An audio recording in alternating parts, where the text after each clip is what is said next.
Awesome. So blessed evening once again, everyone, and welcome to Muscle Minds. It's definitely a pleasure to have you guys here with us. Thank you, men, for taking the time out of your busy schedules to gain some knowledge, to be reminded of some things in some cases, but really to intentionally work on us men becoming better husbands and fathers. We're going to begin with a word of prayer this evening. Father God, we thank you this evening for this opportunity that us men could join here together. Father, that we could learn together. Father, that we could grow together to be better husbands, to be better fathers, as your word instructs us and guides us to be. Father, we pray that after all is said and done this evening, that your name will be glorified. Father, we thank you. And we appreciate this time that we'll be able to spend together this evening. Father, we pray that your will, your perfect and divine will be done. Help us, God, as we work intentionally and growing. In Jesus' name, amen. So thank you once again, men, for taking the time out of your busy schedules to be on this platform with us here tonight. We're going to spend quite a few minutes here together. You're going to hear from myself, Clifton David Ryan. You're also going to hear from Mr. Don Lafoucade. Some of you will be very familiar with that name. And a name that you may not be very familiar with, but you will become familiar with, Ms. Devine Harris. Thank you for taking your time, guys and lady, to be here this evening. Please, again, send out any reminders that you need to send out to get some of your male friends onto the platform. This is a he-learning platform, H-E-L-P, help. It's a he-learning platform. And I have to say I got that from Mr. Don Lafoucade. Guys, have your notepads and pens ready because you're going to be taking some notes this evening. Before I get into this whole program, I want to share with you why. Why did I start Better Husbands, Better Fathers, and this platform tonight specifically, Muscle Minds? Why did I start this? About 3 years ago, actually today, 3 years ago, I started sharing lives on Facebook. I was always into inspirational speaking, motivational talks. I just love inspiring others. And I started sharing just general inspiration. But during the first few months of doing that, a lot of persons were speaking about my role that I play as a husband and father. And a lot of persons would normally commend the way that I function as a husband and father. And persons started asking questions also about me and, you know, how I operate as a husband, how I operate as a father. Now, I'm in no way saying that I'm the best one. I'm just saying that by God's grace, there are some things that I was able to accomplish as a husband and father that some persons admired and took note of, and they took the time also to commend me on it. That being said, I started tailoring some of my messages directly to husbands and fathers, and I immediately, almost immediately, started getting men reaching out to me and sharing issues that they've been having in their marriages and issues with their children. And I quickly started seeing a greater need to help men in this particular area. The thing is this, guys, we are not normally, it's not normal or commonplace, as we will say, for someone to teach us how to be a husband and or a father. It's not commonplace. So normally what we do is really duplicate what we see and learn in the home. And there are lots of cases where the example was not the best one. And I'm certain some of you could agree with me that in your course of being a husband and father, it was a lot of trial and error. There was no mentorship, no coaching. You just basically trial and error and figuring this thing out. And it's been very, very challenging. Even in my case, very, very challenging. And I remember in our early stages of marriage, the first couple months, and I'm sure most of you guys on here tonight, if not all of you, you probably have a similar story to me. In the very first months of marriage, I remember my wife and I having a disagreement. First couple months. And she was in the bedroom. I was in the living room. I turned the television on, trying to clear my head. And the television was basically just staring at me, and I was just staring in space. I heard nothing that was going on the television.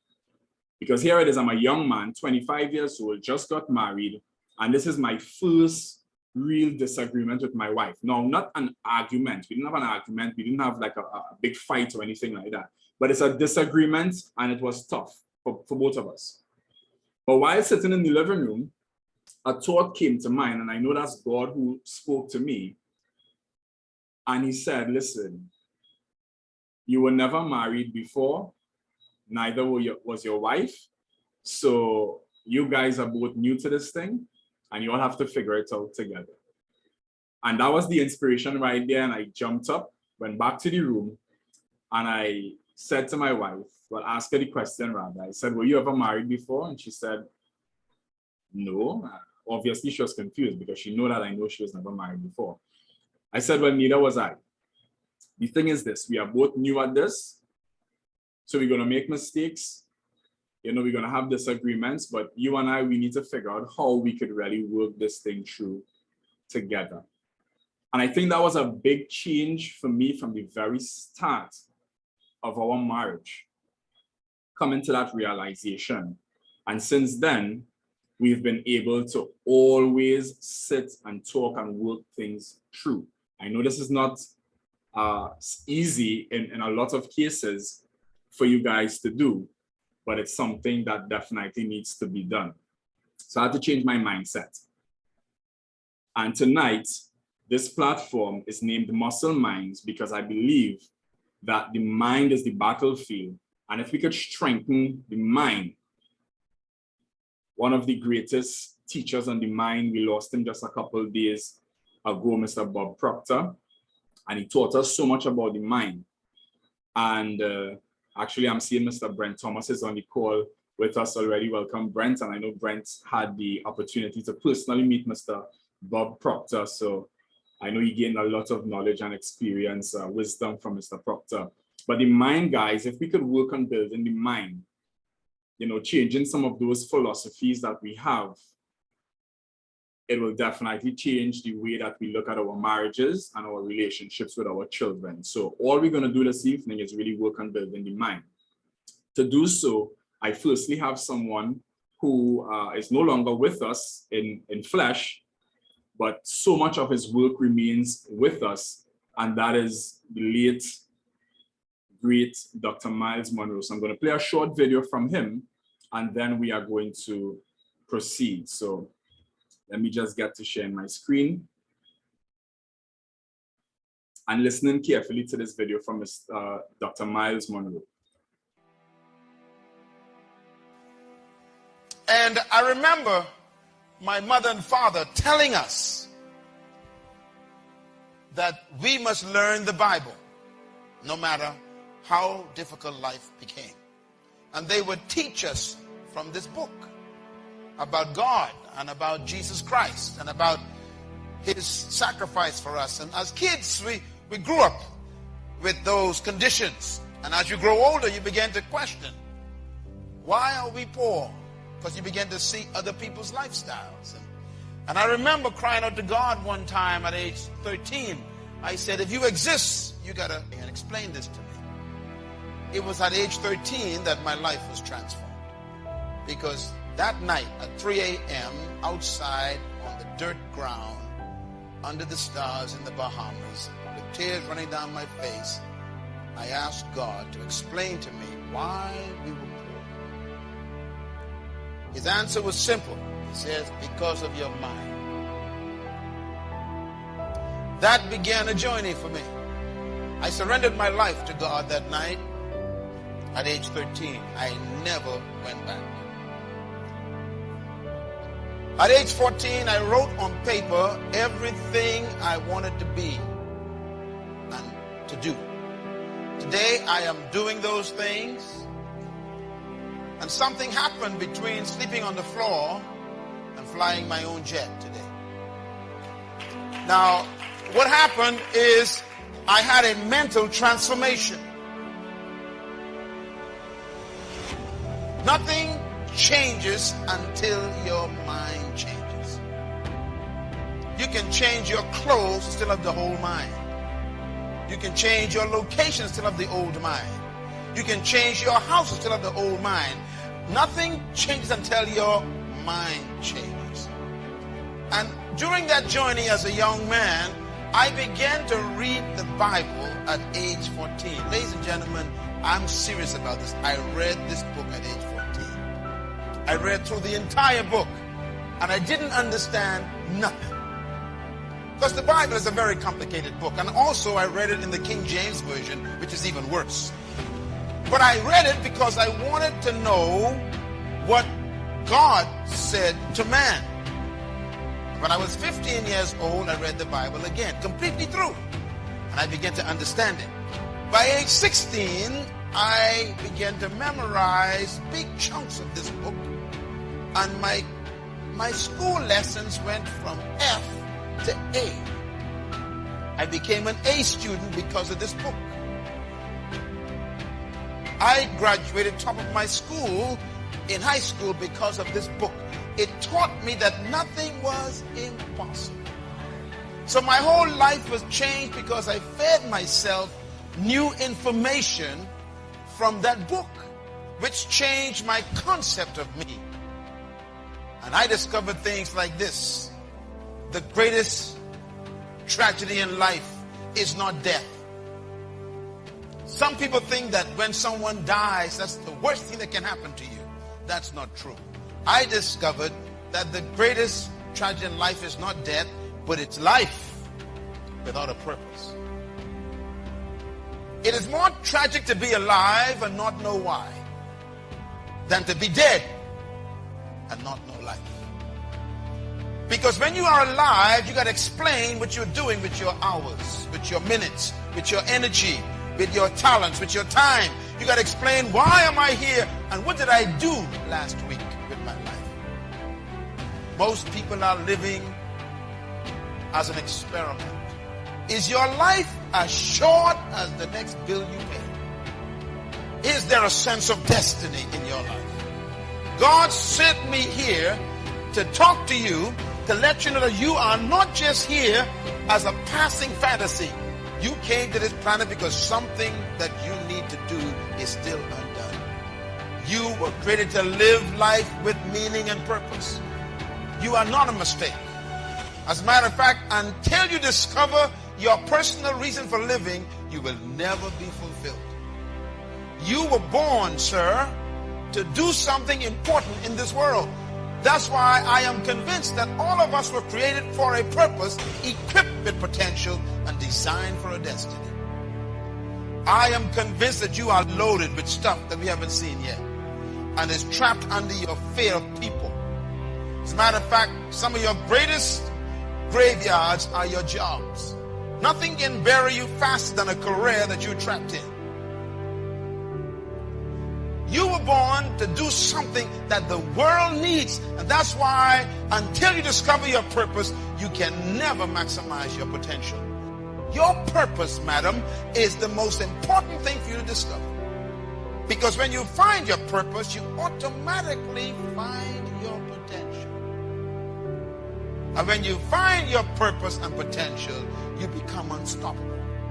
No human opinion can touch you when you discover your purpose in life. As we drove here from the airport to the town this afternoon, I saw something that always stirs me. And it makes me ask a question I asked when I was 17 years old.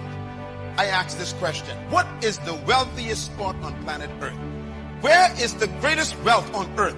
And someone says, well, maybe it is the gold mines of South America, or it's the diamond mines of South Africa, or the oil fields of Iran, Iraq, and Kuwait, or maybe it is the silver mines of Peru, or maybe it's the oceans of the Caribbean with all that seafood. What is the wealthiest spot on earth? I found it. The wealthiest spot on earth is right here in Marion. I saw it today. The wealthiest spot on earth looks just like this. It's the cemetery. Why is the cemetery the wealthiest spot on earth? Do you know why? Because buried in the cemetery are books that were never written. In the graveyard, we've got paintings that were never painted. Buried in the cemetery right here in Marion is music that no one has ever heard. Because people die with music in their minds. What a tragedy. The graveyard is filled with businesses that never open. Some of you had a business idea for the last 20 years and you are still employed. Because you wouldn't step out and believe God with that idea. And the cemetery is going to take that business from us. The graveyard is filled with ideas that never became reality. The graveyard is filled with visions that died as nightmares and dreams. We got plans that were never executed. The graveyard is filled with awesome, powerful treasure no one has ever used. As a matter of fact, that is why I came here. Because I had to come. I came here because of the cemetery. I came here because I knew sitting in your chair right now tonight would be a person who is the candidate to add to the wealth of the cemetery. You are about to make the cemetery even more wealthy. Why? Because trapped in you is a book that you're procrastinating on. Inside of you is an idea that you still refuse to pursue. Inside of you is music that you never wrote, poetry you never wrote. How come the cemetery is going to take from us again? I have come to make sure the cemetery doesn't get anything from you. I really came here to Marion, South Carolina to make sure that you die empty.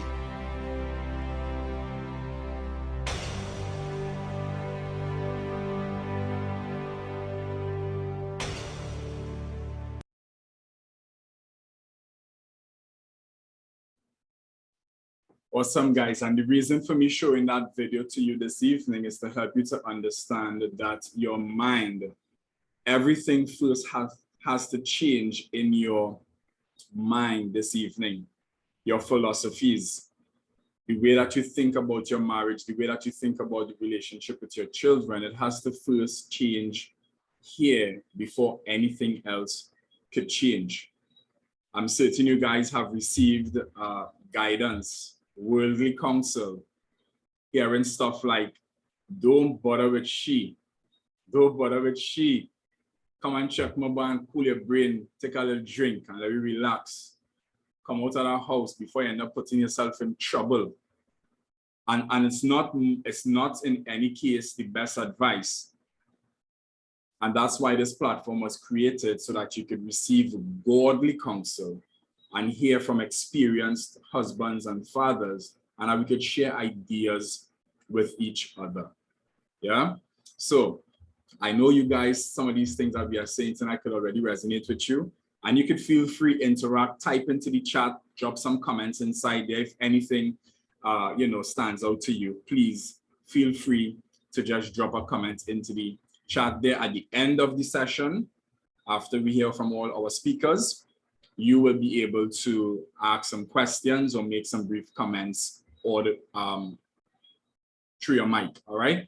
So that being said, I want to introduce my first guest this evening. Okay, yes, she's there.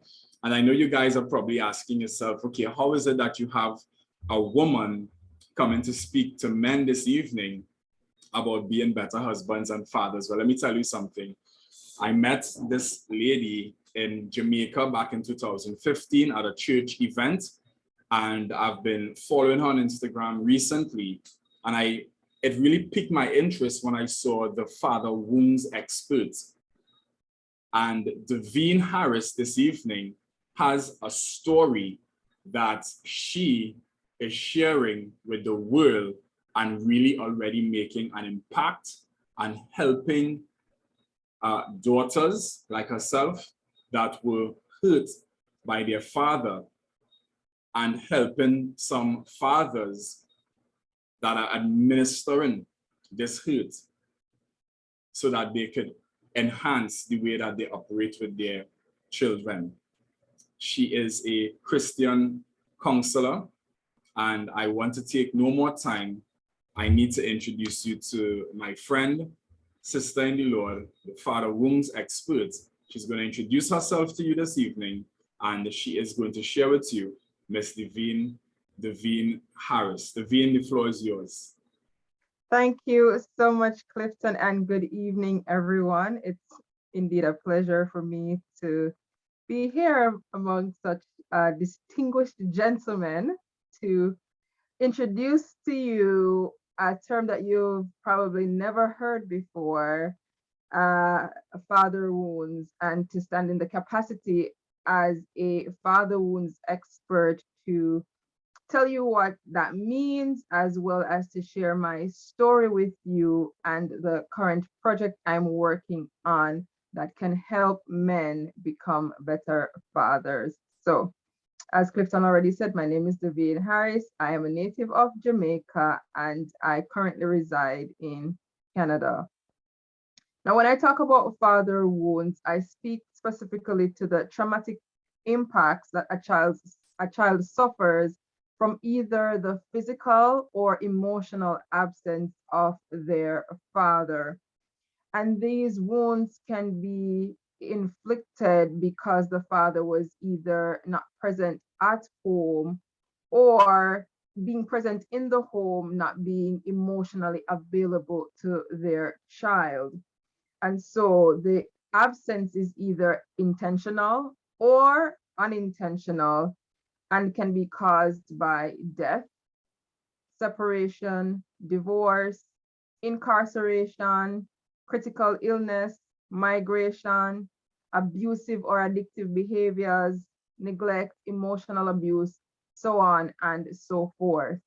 And so many times we consider that these are just natural and normal things that will happen from time to time, depending on the dynamics of the household or of the father, but not realizing that when these things happen, they affect the child in some significant ways. And some of the ways in which children are affected is that they are very much considering the world or how they see themselves, how they see others, and how they see even God through very, I would say, dark lenses. The perspective of themselves and others around them is normally from a place of hurt and a place of abuse. And so they're not the best or the healthiest versions of themselves. And what happens most time is that the sense of self is questioned. So self-esteem, self-worth, self-love, body image, always almost negative. And then there are instances such as their inability to set boundaries for themselves or to, in a healthy way, express their emotions. Then we think of the relationship that they have with others, whether there be platonic relationships or romantic relationships, or even relationships with other members of their families, as well as how they perform in both career and or academics. There is this thought that their behaviors are on either one end of the spectrum or the other. So in terms of self-esteem, we can have an individual having very, very low self-esteem or very, very high self-esteem. And often there is no balance in that individual's life. And just to point out that father wounds actually does affect both male and female children. And the terminology speaks mainly to women because it talks about the fact that from an emotional perspective, where we know that most times when we're talking about emotions, we see more women identifying with being, an emotional being as opposed to men. But we are actually going against that because we want to give space for men to be more expressive of their emotions as well. So now all of that sounded very, how would I put it, book-wise, that came through research that I did a couple of years ago in the UK. And it was really stemming from my own story. And I am able to show up in this professional space as an expert because I went through that. I recognized that I was a victim, I should say, of father wounds. And I can also stand in the gap for my dad to say that it was unintentional and he didn't know that he was wounding me. But that does not negate the fact that I was wounded. So to give a little bit of context to my story, I grew up in Jamaica. I belong to a nuclear Christian family where my father was for most of my life and still is a preacher, a minister of the gospel. And the running joke that I always had was that my father would be at church 8 days out of the week, which in my situation presented a case where as many times as possible, he was absent from the home because he prioritized his church responsibilities. And what that did for me was allow me to feel like I wasn't loved, I wasn't prioritized, I wasn't worthy. I lacked attention and affection from my father, the first man. The blueprint, which was supposed to show me love and attention, was missing from my home in so many critical moments. And even to the point where at my college graduation, which was held on a Sunday, my dad did not show up because he prioritized church. Church was more important to him than to me. And how did that play out throughout my life? Well, for one, I sought attention and affection from other men because innately I am created with that desire for that attention from a man. And when my father, who was supposed to be the one to give it to me, wasn't giving it to me, then I responded to the desire, went outside my home from as young as being in primary school, if those of you are familiar with the education system in Jamaica, looking to have male relationships. And I can say all of them were unhealthy, did things that I am not proud of, but it was my desire to feel that longing. I also had a very, very poor self-esteem. I never looked myself in the mirror for very long. I didn't think I was beautiful. In fact, my father did not, until I was doing my studies, ever express to me that he loved me or that he thought that I was beautiful. So I grew up with all of my adult years never hearing I love you or that you're beautiful from my father. And so when I would be in those relationships and heard those things from other men, it created that sense of belonging that was supposed to be filled by my own father. I also had a very poor image of my body. Never thought I looked good. I was always slender, but just never thought that whatever size I was acceptable, and always wanted to be like other people. In terms of academics, I was always competitive at school to the point where if I got a 97%, instead of celebrating the fact that I passed, I was hung up on the 3% that I did not get. I had a very competitive streak, which was unhealthy. Talk about unhealthy again as it relates to expression of emotions. Anger, rage, those things were my best friend. I don't care who you are. Once you did anything that I wasn't in agreement with, you would hear, you would know. I would show my frustration and I wasn't afraid. I would wear my emotions on my face. And even though I'm small in stature, I would open my mouth and you would hear what I had to say. All those unhealthy things were things that I struggled with, really because I did not have my father present in my life to help me to understand that I am worthy of love, I'm worthy of affection, I'm worthy of attention, I'm worthy of being affirmed by him. And so, because of my story and recognizing that there was a cycle and there was a pattern of failed relationships, just doing the same things over and over, going down the road of insanity, you know, as the saying, the definition of insanity is doing the same things over and over and expecting a different result. I had to come to a conclusion that no, my life can't continue like this. I'm currently single, and if I intend to get married and if I intend to become a mother, some things have to change. And so I did my studies and realized that I can help other women. But while focusing on wanting to help other women, I was like, no, the problem is not just with women. The source of the issue is with our fathers. And if I can appeal to them, then I believe that years down the line, or even like real soon, we will have fathers who would take a stand and not have daughters years down the line who will be crying out that I am also a victim of father wounds. And so I have created a special project called For Dads. And dads in and of itself is an acronym which means daddies and daughters, whereby you have 10 weeks of intensive theoretical and practical sessions, which will show you both biblical and other strategies for you to becoming the best father that you were intended and created by God to be, for the main reason that your daughter doesn't have a story like mine, and that you don't do what my father did to me. We want to end the cycle. We want to end the patterns. We want to end the tragedy of fatherhood and ensure that the generations after us can be healthy, whole, and well. So that's me in a nutshell, and that's what I have to offer. And if you have any other questions, I definitely can respond to them. Thank you so much, Clifton, for this opportunity, and I look forward to working with you and the gentlemen here on this platform in the near future.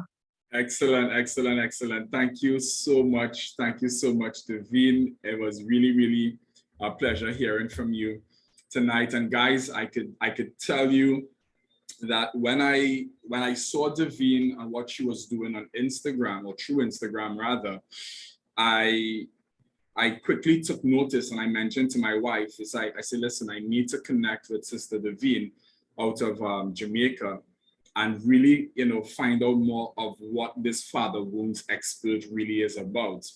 And I could tell you guys that she ended up reaching out to me first, actually, because of what I do. And we quickly got into a meeting and started discussing how we could add value to what each other has been doing.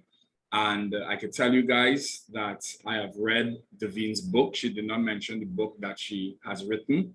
I read her book, and it's really, really valuable. And I have also started that same program that she spoke about. I started that program with her. I've already had 2 sessions done. And let me tell you guys something. From my experience with Daveen, I've already started learning some things. And I really had an eye-opener with some, but she calls it soul work, that I had to do with my 2 daughters. And it was really an eye-opener for me. Me, who I believe that I do such a good job with my family. And I was already exposed just from my first session, I was exposed to some shortcomings, I would have to say. So I'm telling you guys that this lady is certainly going to help us men because of her experience with her father, who was involved in church ministry. That's something good. Church ministry is not something bad.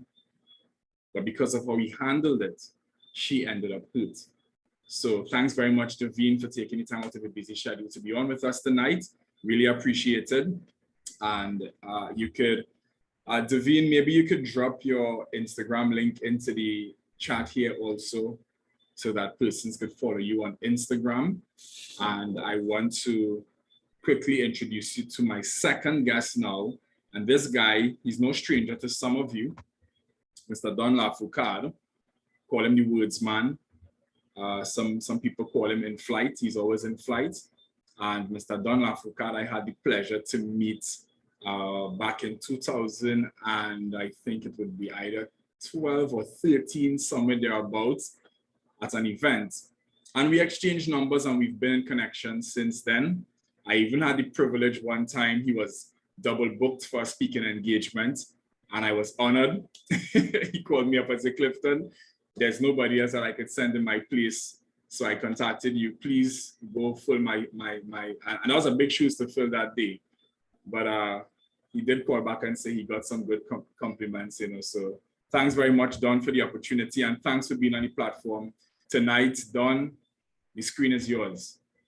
Wow, thank you, thank you, thank you. Good night, everyone. Good night, Clifton. Good night, Davine, as well, too. Wow, wow, wow, wow, wow. Let's just give a little love to Davine. You know, let's just give a little love to Davine, because I can imagine it's a bit scary coming with all these guys and oh my goodness gracious, and you hardly seen any faces too. So let's give a little love to Davine, you know. Yes, love to Davine in the chat. Yes. Yeah, give her a little love. Give her a little love, someone. Give her a little love. You know, some really interesting stuff, because I'm kind of piqued my interest there a little bit. You know, to follow up with her a little bit, guys. I'm just blessed to be on tonight, and let me just tell you, gentlemen, very quickly, every single one of you, you need to be a mentor to somebody, and you need to be a mentee under somebody. So let me just tell you that quickly, guys. Anybody agree with me? You need to have a mentor. You need to have a mentor, and you also need to be a mentee. None of us have arrived. All of us are learning, and it's nice when Clifton and myself, I'm learning from Clifton as well. As much as he might say he learns from me, but I'm learning from him as well too. So let me tell you again, every single one of us, we need to be a mentor or be mentored by somebody. Now, very, very important. They do call me the word guy. The word guy. And God has blessed me with a unique, let me just say hello to the people overseas. God has blessed me with a unique ability to do some things with words. Now, I only have a couple minutes, so I'm just going to share a few things.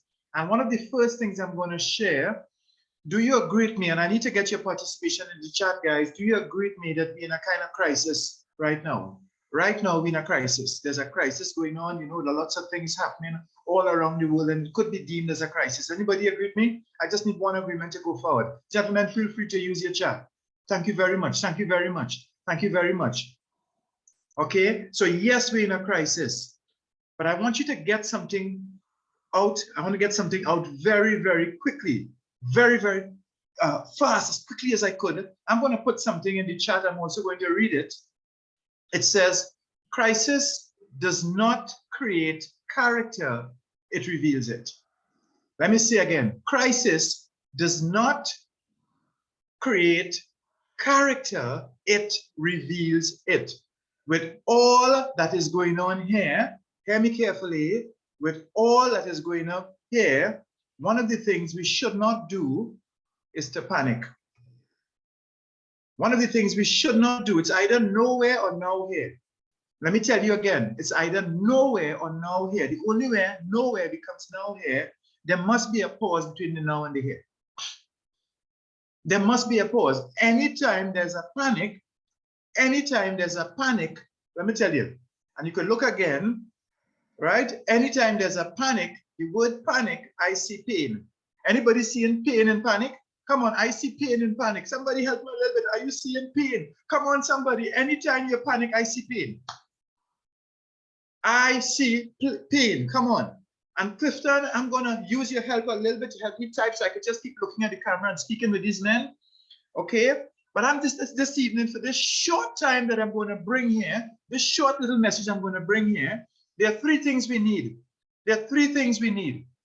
Three things we need. We need awareness, we need acceptance, and we need accountability. Let me say it again. Clifton, you're going to put it in the chat for me. Three things we need: awareness, acceptance, and accountability. These are three things. If you have something, take a little notes. Those three things that we need. So we have to be aware. We have to be aware. We cannot give what we don't recognize we have. Gentlemen, we cannot give what we do not recognize we have. And I'm going to make a bold statement this evening. A lot of what is happening, a lot of the blame, listen to me, a lot of the blame has to do with the fact that males are not in the position that they're supposed to be. I might make an enemy, I don't know. I'm going to just give you some truth this evening. Anybody agree with me? Come on, come on, come on. I'm warming up. Somebody agree with me? The blame, look at the word blame. Somewhere in the word blame, you'd see male, M-A-L-E. So we're not the male that we're meant to be. We are not the male that we're meant to be. The blame, yes, there's a male, yes, yes, come on, let's be real. We got to take some, we're going to get some awareness, but it means nothing if we don't have acceptance. And when we're serious about the acceptance, we start to take some accountability. Come on, guys, we're going to take some accountability.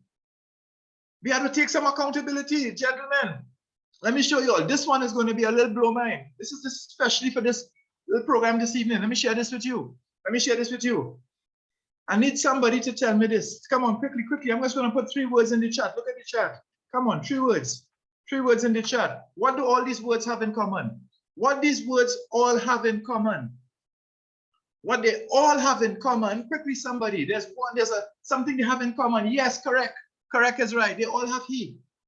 And hello, at home, here's the problem we have now. Now, I know this is the first time you're going to see this like this. First time you're going to see this like this. Watch me. At home, we have, if you look at it, there's supposed to be a he in home. Yes, there's a he. But I tell you something, there is 0 male. That's 0 M is a 0 male. The male is absent. The home, the Z, that, you thought it was an O. 0 M. Clifton, let me feel like that one. I don't know, but let me tell you, 0 M, the male is absent. Let me tell you something, the male is absent, 0 male. So the home has a problem. Hello? The home has a problem. There's 0 male right now. Living by himself because he gave X. He walk out. That woman is impossible. That woman is impossible. I need a couple of people just to put the word impossible for me. And come on, put the word impossible for me in the chat. Put the word impossible. That woman is impossible to live with. She's impossible. I need somebody to put the word impossible for me. Right? And let me tell you something. Gentlemen, please learn this. You cannot write listen to me, you cannot write the word impossible without possible. But here's what I want to tell you. I will make it possible. I am the male will make it possible. Listen to me. Take some responsibility. Come on, men. Take some responsibility. I the male. Come on. I the male will take some responsibility. Come on. Come on, gentlemen. Do I have any guys here who's willing to take some responsibility today? Come on, you're getting some awareness, but there must be acceptance and accountability. Is there a guy who is willing to say, yes, I am willing, from today, I'm going to take some responsibility? Is there anybody? Just type me, I am willing. Just type me, I am willing. Is there anybody? You can just put even yes, me. Come on, somebody. Come on, I need some more people to say, I'm willing to take some responsibility. Come on, are you willing to take some responsibility? We blame. Don't be lame and blame anybody. The male has a part to play in this. The male has a part to play. Thank you, gentlemen. Thank you, Justin and Marinas. Thank you. Thank you, Harold. Yes, I am willing. You have to take some responsibility this evening. Listen to me. Heal, home, heal, and help. The heal starts with he. Hello, it starts with he. He, H-E-A-L. When he is willing to accept the leadership role that God has called into it, the home will get healed. Listen to me. When he, H-E-A-L. You want the home to listen to me. H-E-A-L. When he is willing to accept the leadership role. And that's why this program is for help. It's called help. You know, the help is a key learning program. Hear me, somebody. So important. The male. When the Lord show me some things about the male. You know, even as I study today and prepare for this, and I get some things and some ideas, because God is talking to the males. He's talking to the males. He's talking to the males. Clifton, I want to commend you. I don't want to like to stand up over no casket to talk to people. I like to talk to people when they could respond. Anybody agree with me? I don't want to talk to people when they can't respond. I want to tell Clifton, I commend you on following through, because men are lacking. Hello? Men are lacking the ability to follow through. When men follow through, then they could become true men. Let me say again, when men follow through, they can become true men. But we have to follow through. So I want to come back to that statement I made in the beginning. Crisis doesn't create character, it reveals it. Now, I had to get some back in today. I had to get some back in. I said, God, we're talking about, you know, this muscle minds and so. Where would you have me go? And the best place to go for me to get advice is in the Bible, is in the Word of God. Might be you, I don't know, but I go and get advice in the Bible. I go and seek out what does God have to say about it. And if you're anywhere close to a Bible, maybe you're not close to a Bible, Clifton will put it, you know, but we're going to John chapter 11. John chapter 11, quickly. John chapter 11. Come on, somebody. John chapter 11. Right? And there's a story there about Lazarus. Listen to me. A story about Lazarus. Jesus got a message that your friend Lazarus, he was friendly with Martha and Mary. Lazarus ain't looking good. Things ain't looking good. Things ain't looking good with that man. Things ain't looking good with that man. And gentlemen, when things ain't looking good with you, they could put you behind a stool. But let me just leave that alone. Let me just leave that alone. So things weren't looking good. But very interestingly, I said, God, what you want from this story? Because many people may have heard things about this story. You know, they know Lazarus was raised from the dead. There's a particular verse he sent me to. Before I get to that verse, I want to just read from verse 5. Now, Jesus loved Martha and her sister and Lazarus. So when he heard that he was sick, he stayed 2 more days in the place where he was. Now, Jesus heard that somebody was sick. One of the things he did not do, he demonstrated, he didn't panic. He didn't panic. We are supposed to be the cool ones. We are supposed to be the cool ones. Okay, we have something to deal with. Yeah, it's not nowhere. It's now here. Let's deal with it. Let's go. Then after he said to the disciples, let us go to Judea again. The disciples said to him, Rabbi, lately the Jews sought to stone you. And you are going there again? Now, please, gentlemen, be careful of the company you keep. Because as Clifton mentioned, when things are not right at home, sometimes you go to get some advice, and that advice could be the death of your marriage or your relationship. Let me say it again. When you go to get advice, make sure it is godly advice you are getting. Some marriages could have been saved had there been the right advice. When I say in the beginning, have a mentor, be a mentee to somebody, I mean that somebody who can give you sound advice. Don't go and take advice just from anybody. Yeah, boy, woman, and then the comments, woman is real pressure, boy. Them is real pressure. Them impossible to live with. And all this negativity inside of your head. And God trying to restore and you running. Be careful again who you take advice from. Let me go again. Now, so they try to tell Jesus, Jesus, we shouldn't really go there because they want to stone you. But yet, Jesus answered, are there not 12 hours in the day? If anyone walks in the day, he does not stumble because he sees the light of this world. But verse 10 is what I want us to pay attention to. So John 11:10. But if one walks in the night, he stumbles because the light is not in him. Gentlemen, we are called to be salt and light for our own homes as well. One of the first things God did when he made the earth is to call light out of darkness. Again, you have to watch the company you surround yourself with. You could be, calling yourself salt and light, but you're only putting dark things inside of the mind. That's why I imagine Clifton is dealing with the mind today. He's dealing with what is in the mind. M-I-N-D is what is in is very important. What is inside of there? What are we feeding ourselves? Because we all face situations like this. How are we dealing with it? How are we setting the example for the others in the home to deal with it? Are we panicking?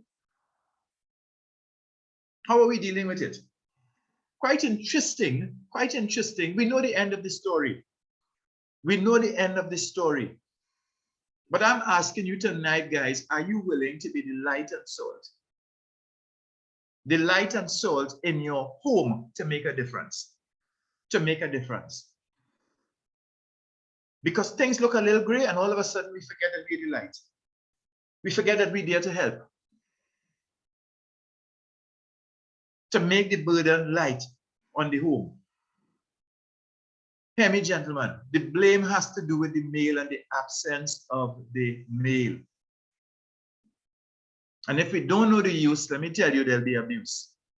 If we don't know the use, there'll be abuse. Clifton demonstrated tonight that yes, there's a young lady who has value to add.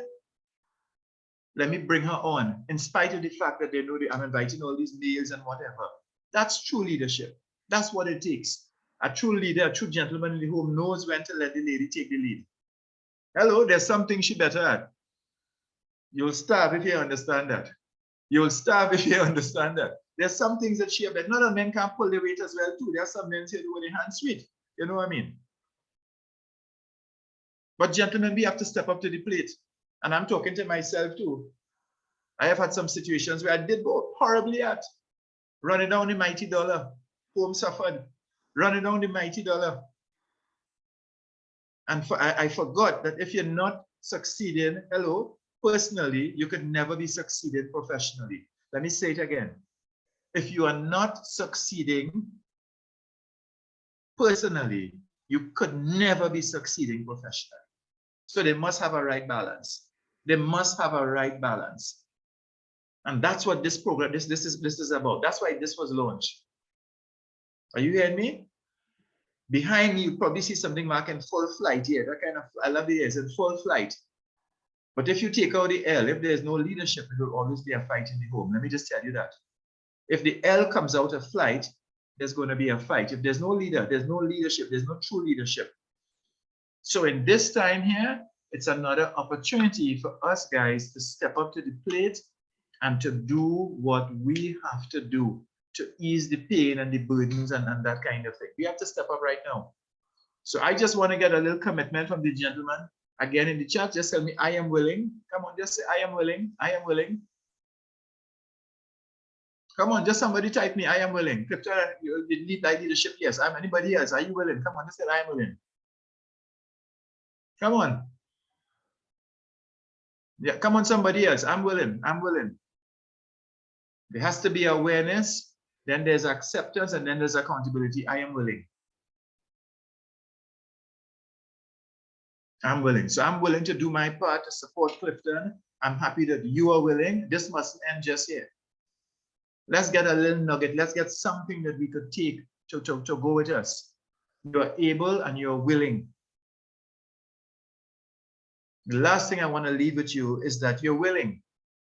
You're willing and you're able. You're willing and you're able. But they're thinkers and they're doers.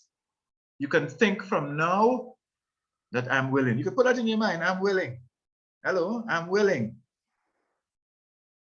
But you must be willing to do something. You must be willing to do something.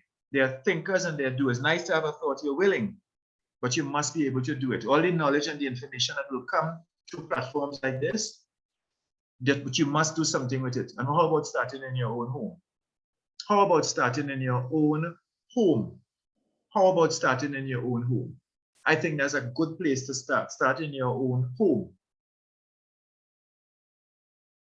What you do in private will eventually come out in public.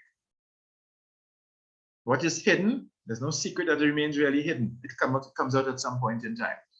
So let's try to get our homes as best as we can. I'm learning to try to get my home the way that it should be. And I'm trusting that you will do so as well. God bless you.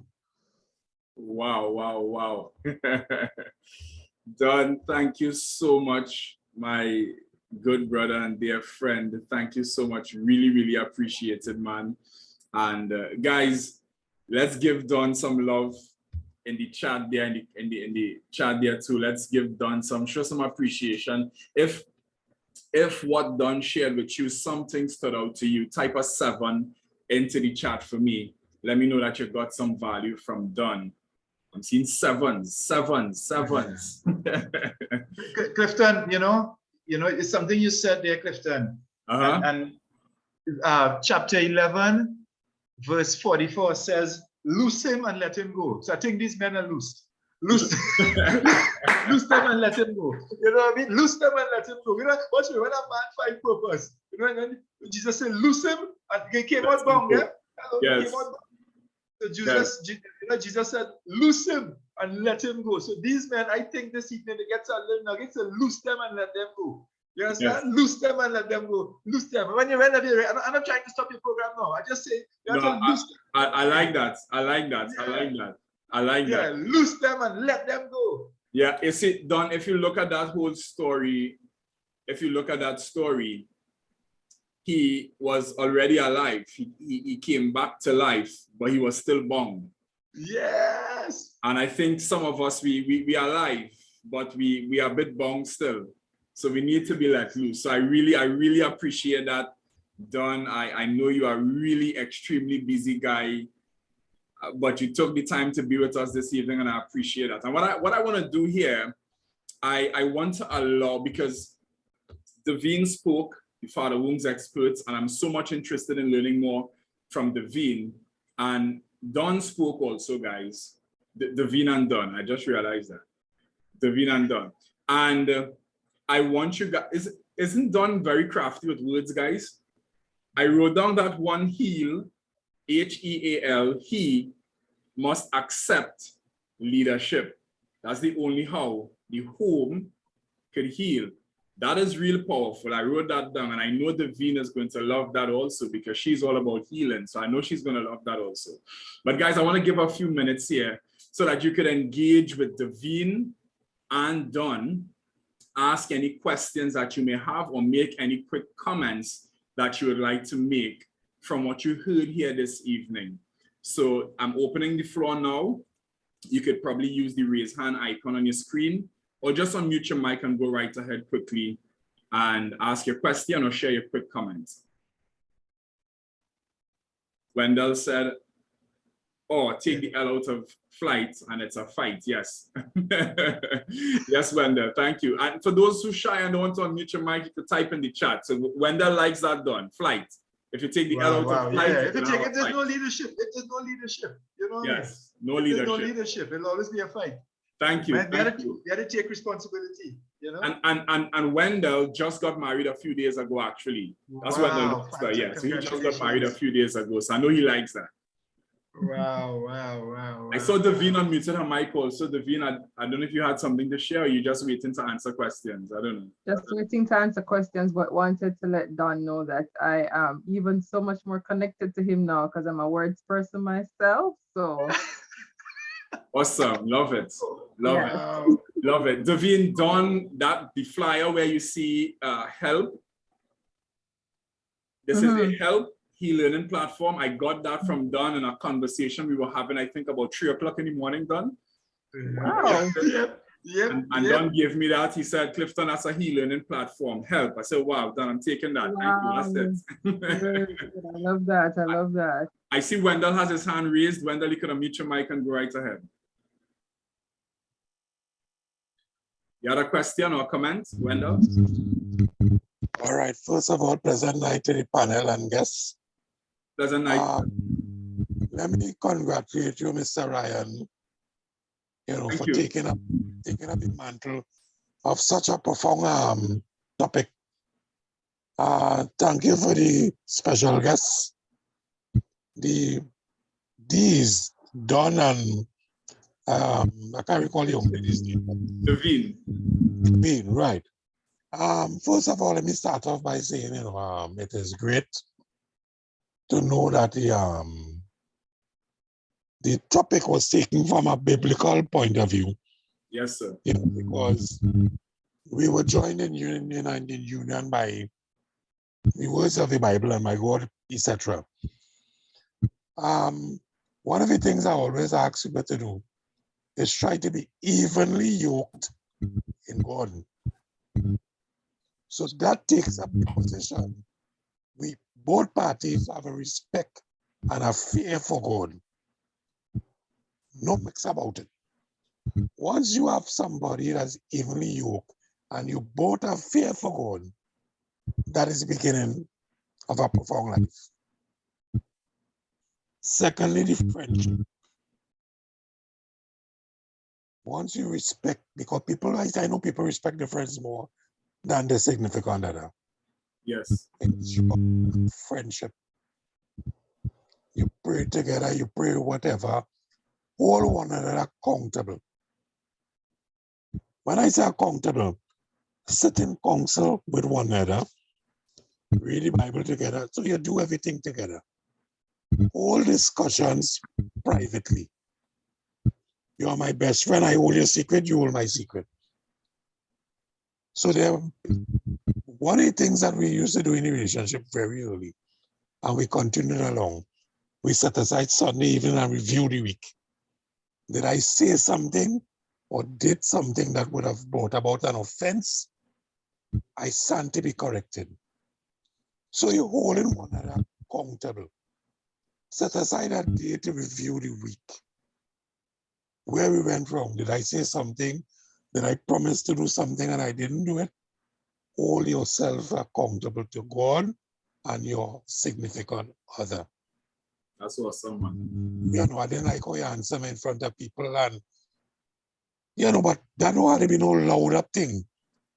Anger brings anger, and it brings resentment. So that is my part for today. Thanks, Wendell. That's good. I like that. You know, having a day in the week to just review the week. That's good. I like that. That's interesting. Awesome. Thanks so much for sharing that, Wendell. Any comments from Don or from Devine? Right. Now, after Devine, I'll go after Devine. I usually take the time to commend men when I hear that they're doing something that I'm not used to seeing. And I definitely want to commend Wendell on that idea of sitting down and sharing a review of the week, asking questions, you know, showing yourself to your partner, to your spouse, to say, I maybe never, you know, got it all together and I want to do better. So help me out here and there. So I like that you do that. And I do agree with you that when you are also accountable to God, it makes a big difference.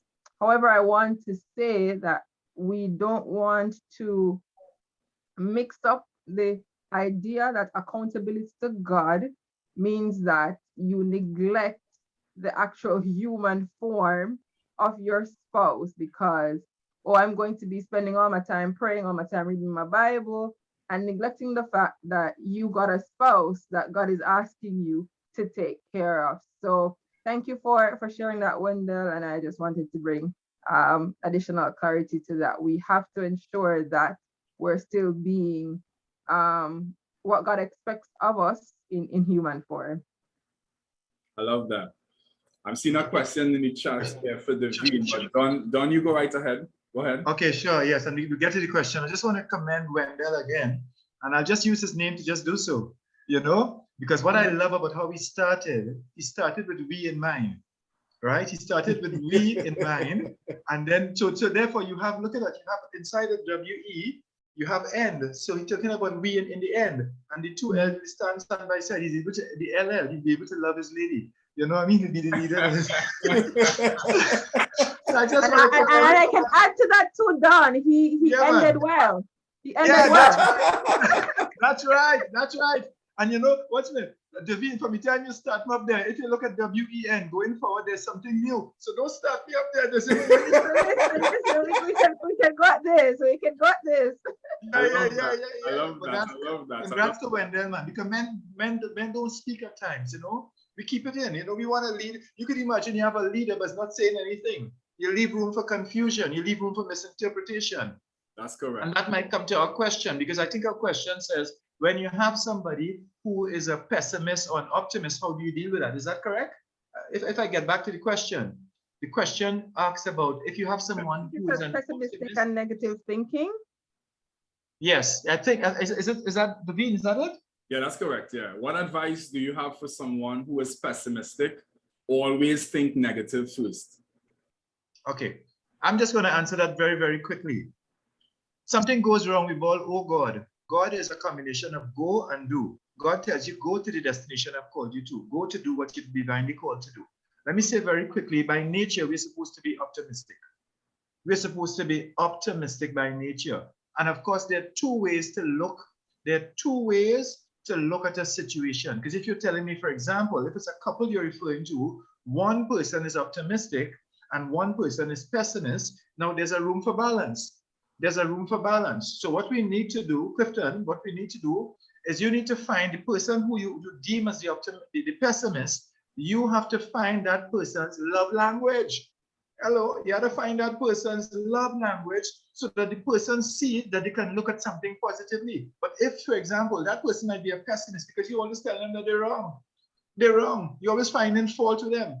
So let me tell you, by nature, we are optimistic. By nature, we are very hopeful. We are very hopeful people. So pessimist, you really and truly is how you look at it, is either nowhere or now here. How can we look at this situation to decide how can we make it better? But it means it must take a listen. Listen and silent have the same letters. So you must be willing to listen to the other person's point of view to hear what they have to contribute.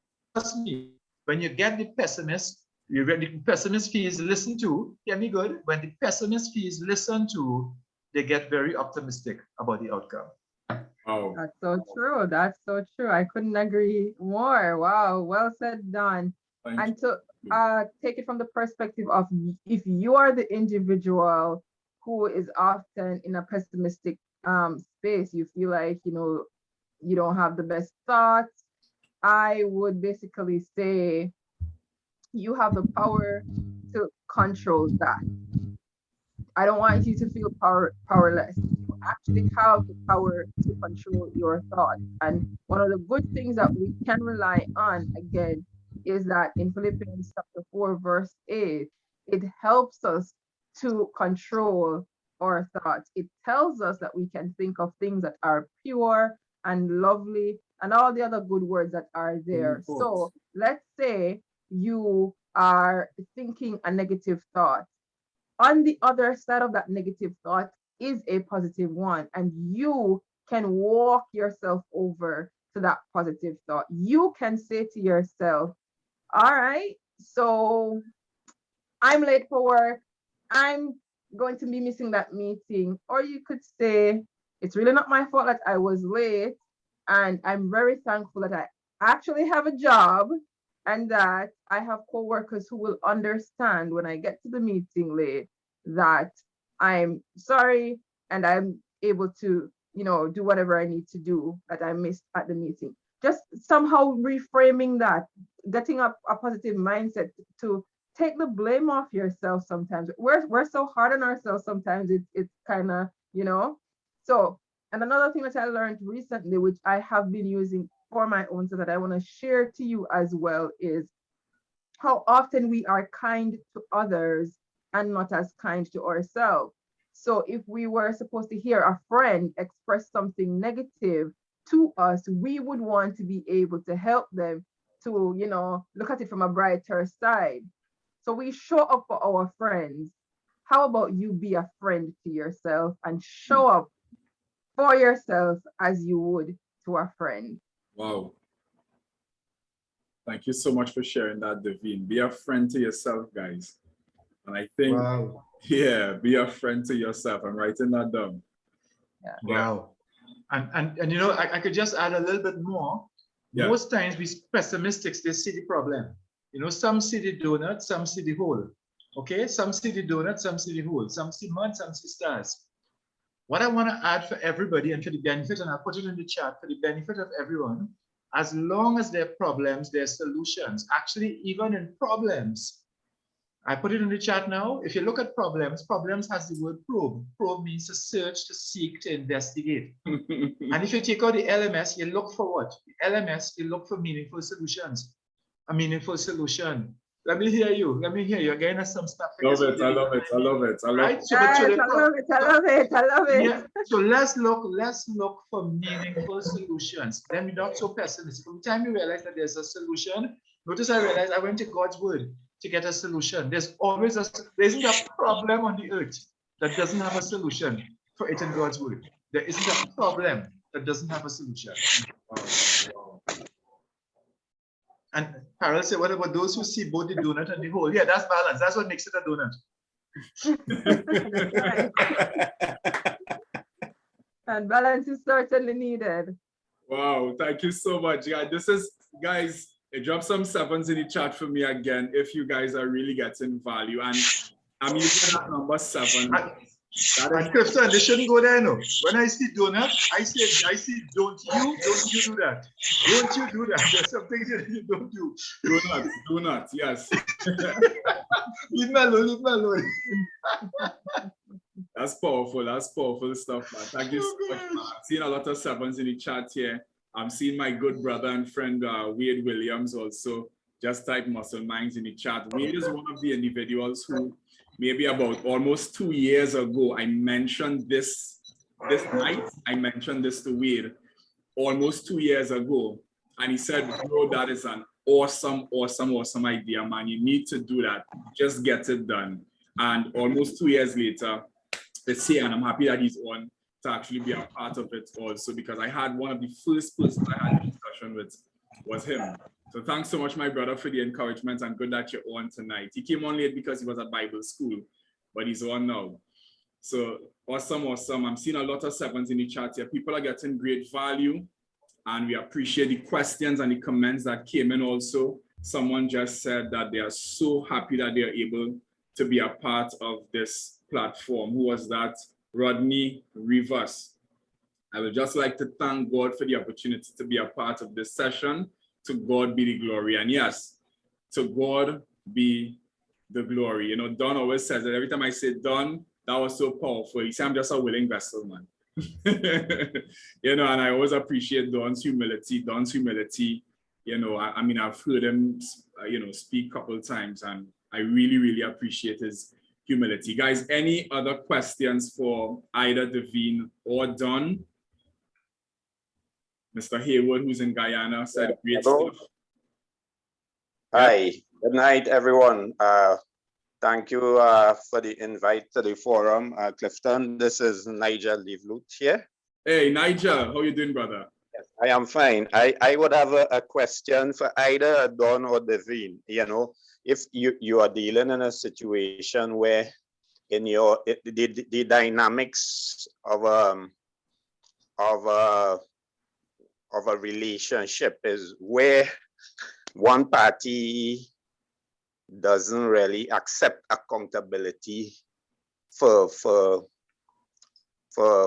their actions or so. How do you deal with that?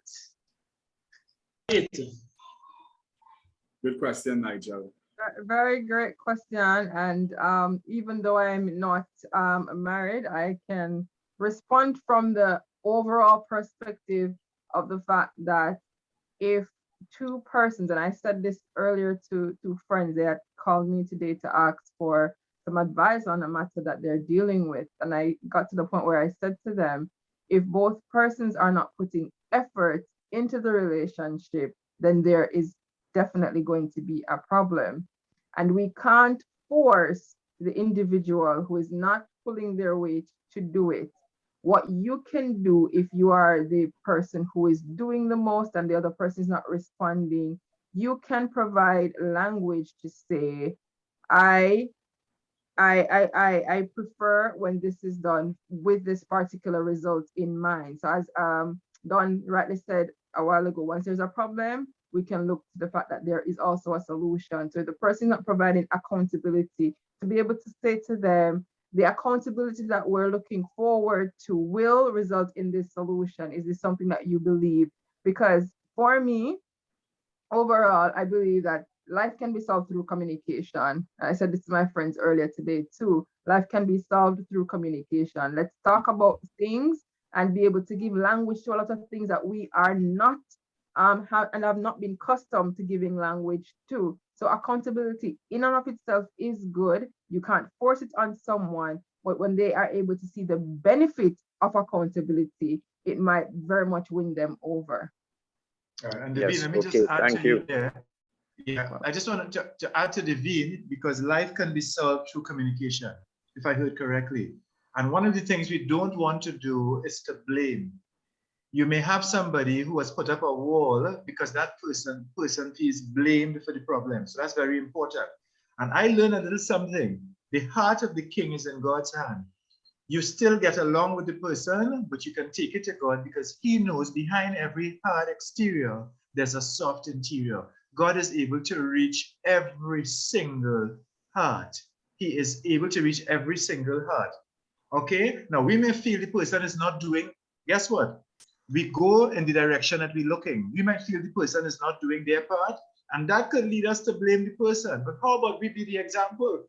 We be the example. We be the example. Let's take some ownership. Let's take some ownership. You see, we could always, one of the things we could do, folks, is always find fault in people. We can always criticize. And let's try to, that person again has a language. And if that person is interpreting what you're saying as a criticism, trust me, rules without relationship equal rebellion. Rules without relationship equals rebellion. Nothing is wrong with the rules. There's some things we have to follow, but there's always a problem with the relationship when rebellion is present. So that person is saying, I'm not heard. What I'm hearing from what is being said, the other party is saying, I am not being heard. And sometimes you have to get a third party involved. Of course, respectfully so, but it's okay to ask for help. It's okay to ask. None of us, Devine doesn't have all the answers. Clifton doesn't have all the answers. You know what I mean? Clifton, if I do C, like Devine, yes. You are C. Clifton, you are C. I am D, hello, and I am D, hello. For us to get to E, somebody else had to be involved. You know what I mean? Somebody else had to be involved for us to go on. We could be stuck where we are. We could be stuck where we are. So how about giving that person a chance to feel heard and listened to? And trust me, when that person feels listened to, they'll be willing to listen to you without being judgmental. But they need to be listened to. And if I can just answer the second follow-up question that came in about the doing their part. As Don already said, we have this tendency to point fingers. And I learned this when I was growing up. Whenever you point a finger, the other four are pointing back at you. So you have to also take accountability. Are you the reason why the person is not doing their part, right? And if you believe that you are doing your part, I will say to you, continue doing your part. Continue doing your part. Influence happens when you're doing your part. If the person can see that you're doing your part and it's producing good results in you, they may very well come over to your side. Your role is not to try to change the individual. You do what you know should be done. What's the best course of action? You take that, and we're just gonna hope that the individual who has not yet stepped up would eventually do that. Are we going to waste our time waiting for the individual to do that? No, because if you're pouring your energy into waiting for them to do something, then you're not going to be doing what you really are supposed to do. So how about we focus? Like, it's the work, it's the you part of it. What do? What I do, what I'm in control of, what I'm able to do with the help of God is to continue to do the right thing. And then if the individual steps up, they do. And if they don't, we continue to put it before God, as Dan says, and hope for the best. Awesome. Thank you so much. I appreciate all the questions and the responses. I know a lot more persons would like to ask questions and share comments also, but I want to take one more. I'm seeing my dad's hand is raised. My dad is on the call also, and I'm really happy that he's here. So I believe that he wants to either make a comment or ask a question. So you can go right ahead, Dad. Hello, good night, everyone. Good night, sir. Good night, Dad. Yeah. Good night, good night. Well, Good night. I just want to make a comment, and I want to say this first. As we always know, that you are never too old to learn. And I must say, I've learned a lot tonight, and I am really proud of my son.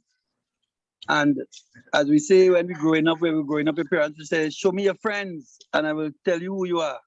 And I must say, I'm extremely proud for the type of friends that my son has chosen, and he has chosen to serve God, and God is really guiding him. And I must say thanks to Mr. Don Lafoucade, and Devon is the female. I must say thanks very much for what you all have shared. I must say I have learned a lot from you all tonight. I will have to go and listen back to the recording. I couldn't write everything, but I just want to say thanks for everything. And you all continue to do what you all are doing. Thank you. Thank you for being on. Thank you for being on. And I'm proud that you're my father. You're most welcome. And once again, I have to do the commendations. I love to see when a father is supporting his child. And even though Clifton is a father himself, to have his own father here in the audience supporting him, I'm pretty sure it means a lot. So commendations to you, Sir Ryan. Thank you for being here to support your son and the rest of us. Yes, indeed. Indeed. Thank you. And I just, before any closing remarks, I don't know, as a matter of fact, anything that you'd like to close with, Daveen, then we'll go to Don, and then I'll just make some quick announcements before we wrap up. Okay, thank you. Thank you so much for that. So once again, just to indicate to us that fathers, you are the first template of love to your children, and everything that you do will determine how they see themselves, how they see the world, how they see others, and how they see God. And if it is that you are doing well, commendations, congratulations to you. But in case you are in need of help, you can reach out to me, and by the help of God, with the program that He has given me to help fathers, I will be there and stand in the gap for you and take you to the level that He wants to take you to. So Awesome. thank you again for the opportunity, Clifton. Thank you so much to be able to interact with you in this fashion. Don, it was good, my fellow word boss. Yes. And you know, before Don shares his closing remarks, I want to say, guys, I didn't plan. Let me just share this with you guys tonight. So when Daveen and I first spoke, I said to Daveen, that program that you have for dads, I want to do that program. Me personally, I want to be a part of that program. And I did it because I wanted to experience it so that I could know a little bit more of who Daveen is, so I could know who I'm bringing to you guys tonight. I mean, I know her from, we met in Jamaica just about 7 years ago. I've been following her on Instagram. I'm seeing what she's doing, but I didn't have that personal experience with what she's doing right now. So I enrolled in the program, and I had 2 sessions so far. Let me tell you guys something. There are some great little things that we miss sometimes in our home. Some great little things. And because of Daveen and this program, I was able to experience that with my 6-year-old daughter. Because Daveen gave me some soul work to do. I call it an assignment. She said, no, I don't call them assignments. I call them soul work. It's deep stuff, guys, I'm telling you. And one of the assignments was for me to book a daddy-daughter meeting and sit and have a particular conversation with my 2 daughters individually. One of them is 14, the other one is 6. And I'll just share my experience quickly. The 6-year-old, I had the meeting with her first. I said, Daddy wants to have a daddy-daughter meeting with you. She said, sure, Dad. And she came, she sat down. And one of the first things is to compliment her on, you know, something that you admire about her. So I did that. And, you know, she said, thanks. And I asked her what she admires about me. And she said, you know, you're fun and you have to play. And I said, okay, cool. You know, that's good. The next thing to ask is, what don't you like about Daddy? What maybe gets you upset that Daddy does sometimes? And my daughter said something to me that I didn't even realize that my 6-year-old daughter would have been paying attention to. She said, even though you are fun, I don't get to play with you enough. And my heart sunk. She said, you're always in the office working, and I understand, so I just wait sometimes, but if I could just get to play with you a little bit more, that would be good. Wow. And I was like, wow. I said, so, but you know, but Daddy plays with you, you know, but what you're saying here to me, I didn't really realize that you wanted me to play with you a little bit more. So I had to apologize to my 6-year-old daughter and tell her I'm going to make more time to just play with her. And I asked her, I said, so you know, when you want daddy to play with you and how often? She said, like twice for the day, like in the morning and then in the evening. And she laid it out for me and I was like, that's it, you sure? She said, yeah. And I've been doing that consistently for almost a week now. And you guys wouldn't even believe what it is. There's a new toy these children have called a puppet. They're just punching some things like this and we go races with it. She's on one side, I'm the other side. They say, go, and that's it. And she is so satisfied at the end of that. 5 minutes, that's it. Morning time, evening time. My bigger daughter, 14 years old, I quickly realized that there was a break in our connection. We play a lot, she will jump on my back and stuff, we make jokes and stuff, but the level of communication to sit and have a meeting with her, I quickly noticed a discomfort with my daughter and I. She's 14 years old, you know these teenagers. And let me tell you guys something, and I hope this is helping somebody this evening, but this is my real experience. From the time I had to ask my 14-year-old for a daddy-daughter meeting, I felt uncomfortable. I'm just being a little bit open to you guys. And it quickly made me notice that, wait, Clifton, you were losing this child already. Because if it's uncomfortable for you to say, hey, come, Delicia, come sit, let's have a little chat, you know? But I did it anyway. And then her response made me realize that I was losing her also. She looked at me very confused. She went to sit on the chair that was next to mine. And I said, come sit next to daddy on the couch here. And she said, I'm confused. What you doing? I asked her, I said, why are you confused? She said, because the only time you call me, listen to this carefully, guys, this hurts. So I'm sharing it with you. She said, the only time you call me is to buff me or to ask me to do something. That hurt. I sincerely apologize to my 14-year-old daughter. I'm saying that and I'm trying to hold back the emotions because I was really hurt. And I sincerely apologize to her. And I said, Daddy's going to do a lot better from today. I will not just be calling you to buff you, but to ask you to do something. I'm very sorry. And I think some of us men tonight, we can man up. I think we owe our children apologies, a lot of apologies. And I think we could start by just apologizing to these children for the hurt that we've brought to their lives. Yeah? So I just thought I'll share that with you guys, and it's only because of our father wounds expert that is on the call with us tonight that I was able to have that experience. So thank you very much, Daveen. Thank you. My pleasure. Thank you so much. Yes. And I want to hand it over to Don now. Don, I know I was seeing the wows coming from you. So I'm going to leave Don to give some closing remarks for us also. Wow, wow, wow. You know, it's they kind of let me go at the end because it's done. You know, we're almost done. So let me speak. But what I want to tell you, just to do with your 6-year-old, okay? And Daveen, this is something very, very important. Clifton, I love what you said. I love the fact, and you know, thumbs up for me for saying sorry, because you know we truly big is when we say sorry. When we humble ourselves and say sorry, that's when we big in their eyes. That's what really open them up. And quite interestingly, she asked you to play with her, right? Playing was the big thing.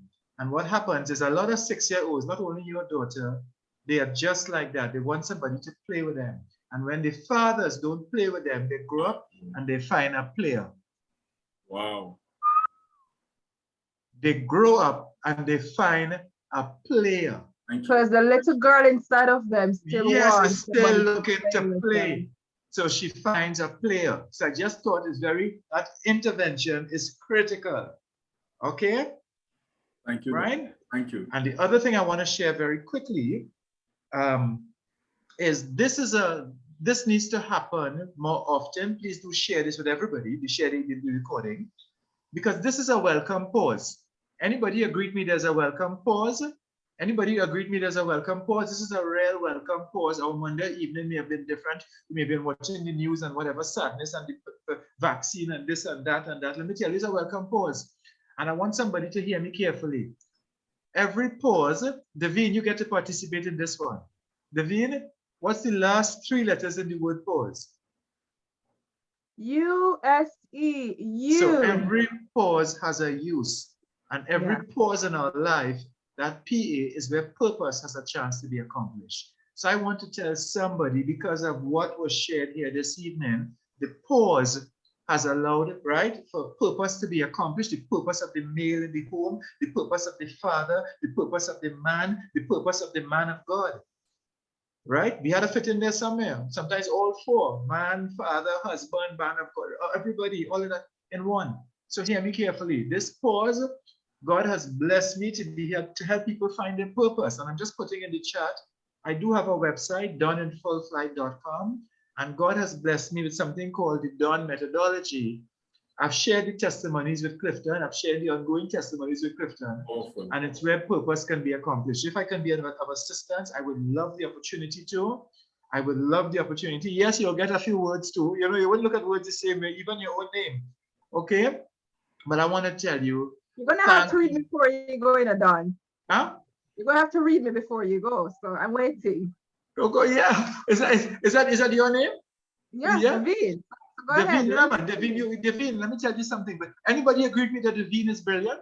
Anybody want to agree with me that Davine is brilliant? Yes, sir. Come on, she's brilliant. I want to tell you she's brilliant. I'm listening to her and she's brilliant. And Davine, your first letter in your name is D. The last letter in your first name is E. D-E, hello, backwards is E-D. So education surrounds you. Let me just tell you, education surrounds you. Okay, after the Davine, you go to Harris, you go to a higher level. I'll leave that alone. I want to come back to Davine, because Davine, what you have demonstrated is an ability and be a willing vessel so that everybody in the end could learn from what you have to share. Everybody could be educated in the end. Okay, so Davine, you're helping people in need. Hello, N-E-E-D, you're helping people in need, but also Davine, very, very important. And that's why we had to help to bring her here now, because her name starts off with Dave. But she may have had a Dave in her life who took the dive, who wasn't for her. Okay, but Davine, I just want to tell you, Davine, in your name says D-E-A-N, talk about a dean. That means that you're able, Davine, you're able to teach and to mentor others. So certainly, this is one of the few times I've seen a lady, single lady, whichever way you take that, a single lady in a men's forum, and has stood out so well. So I want to commend you, Davine. I want to commend you for the work that you're doing. And all it takes is one person. You know, it takes a daddy to say sorry, right? A true man to say sorry. But it takes a true individual to come out and say, I'm willing with my awareness and the acceptance to come out there and to be accountable. Right? And guess what? After the accountability, you're on a new assignment. So I'm going to see you again, maybe on another assignment. I want to say, God bless you. Keep up the great work. And I want to just commend Clifton. Okay? Clifton, I'm saying Dr. Clifton. Is it okay? Hello? I receive it, man. Thank you. I'm saying that. No, there's CDR, Clifton David Ryan. So I see the doctor, the DR. So listen to me. So Clifton David Ryan, I want to commend you. Hello, I'm very serious. I want to commend you on what you've started here. This is good soil. I'm decreeing and declaring in Jesus' name that this is good soil. This is good soil. So keep it up, my brother. I commend you for going forward to their thinkers and their doers, right? Okay, so the last thing is done, and you see do and end, you got the nod. You go ahead, bro. Thank you very much, my brother. I really, really appreciate it. Guys, give it up for Don Lafuka tonight, my good brother and friend. I really appreciate him. There's a way that he does, you know, these words and names that he uses, and I know he's being led by God also. So I really appreciate that, Don. Thank you so much once again. Davine, I know Davine has some free content available through her Instagram platform. I think Don also has some free content. Don has that he could share with you guys. Listen, connect with them through their Instagram accounts, connect with them, go to Don's website, be in touch with them. Yeah, they are my friends. They were my friends before we came onto the session. Now they are your friends also, yeah? So connect with them, please. Do yourself and your family a favor and connect with them. I know they're going to bring much, much value to you guys, yeah? That being said, I want to let you guys know a little bit more of what I have been doing on a Monday morning, 7:45. Every Monday morning, 7:45. I'm on Zoom from Mindset Monday. Again, we want to work on developing that mind. It's a free platform, guys. Jump on and just listening, get an injection of inspiration for your Monday. This is general, so women could join, young people could join, just to share some inspiration. Like this morning, the topic was significance over success. These are the kind of things that you'll get from the platform. So be there Mondays at 7:45. Connect with me, you'll get the link for that. Every Friday at 6 p.m., I'm on Fresh Fire Gospel Radio TT. Every Friday, 6 p.m. The owner of the radio station got wind of what I was doing on social media through my good friend and brother who's on the call with us tonight, too, Mr. Gavin Haywood. Salute to you, my brother, out in Guyana. And they invited me for an interview, and now hosting Better Husbands, Better Fathers every Friday, 6 p.m. Again, message me for the link. They also do a rerun, which was requested by the listeners on a Saturday at 6 p.m. So you get to listen to me twice, Friday and Saturday. Then we have Muscle Minds that was launched tonight. For now, it's going to be once a month. The amount that you got here tonight, you have a lot that you could do for the whole month. Just take bits and pieces from this, guys, and start applying. You learn some things tonight. You learn about apologizing. Start there. You learn about looking at you first. Forget the other person and look at you. Am I taking responsibility? Start with you. So that's something else that you could use. Men being more expressive. Daveen spoke about that. Use that. Express yourself a little bit more. Yeah. Seek help. Get the third person involved. Yeah. We are not experts in everything, so we need help sometimes. Yeah. And that's why this is a e-learning platform, right? Help. I'm getting the words going like Don tonight, right? It's a e-learning platform. Ask for help. And on Facebook, Instagram, and TikTok, I know people on different platforms. I am just my name, Clifton David Ryan. So you can follow me on those platforms. I continue to add value there. And guys, the best part is that all this is just free stuff, just really to help you to be better husbands and fathers. Develop yourself spiritually, mentally, and financially. 3 areas that if we develop, our lives will be so much better. I also want to thank my wife tonight because she's so sweet.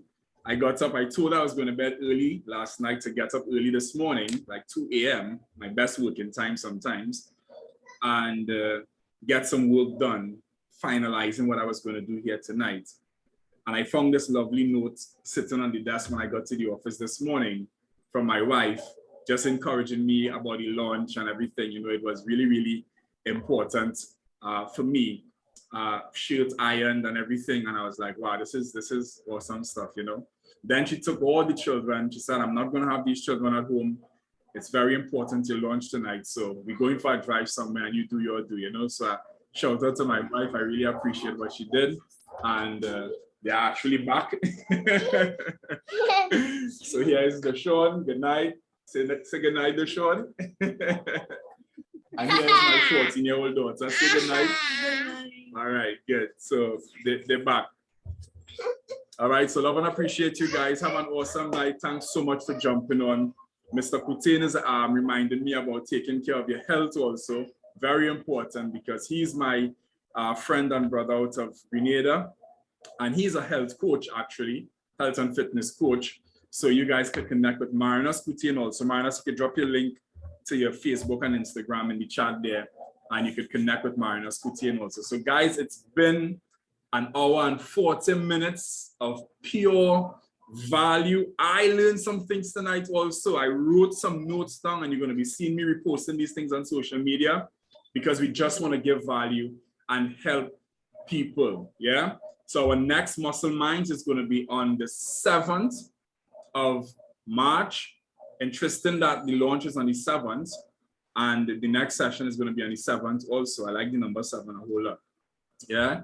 So I'm going to see you guys again. Don't come alone next month.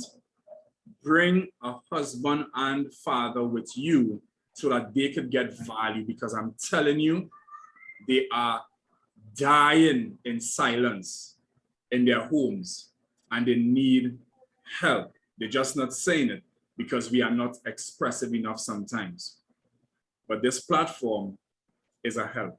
Thank you so much once again, ladies and gentlemen. Don, I can't say thank you enough. Daveen, I can't say thank you enough. Appreciate you guys. And we're going to talk again very, very soon. Love you guys so much. Have a good night, man. And remember, man, you're already doing good. You just need to work on getting better. And together we'll get better together. Love you guys. Have a good night, everybody. Good night. This video will be posted on my YouTube channel, so you guys could go back and listen over and over again if you would like to. Have a good night, everybody. Take care. Take care. Night, night. Bye, guys.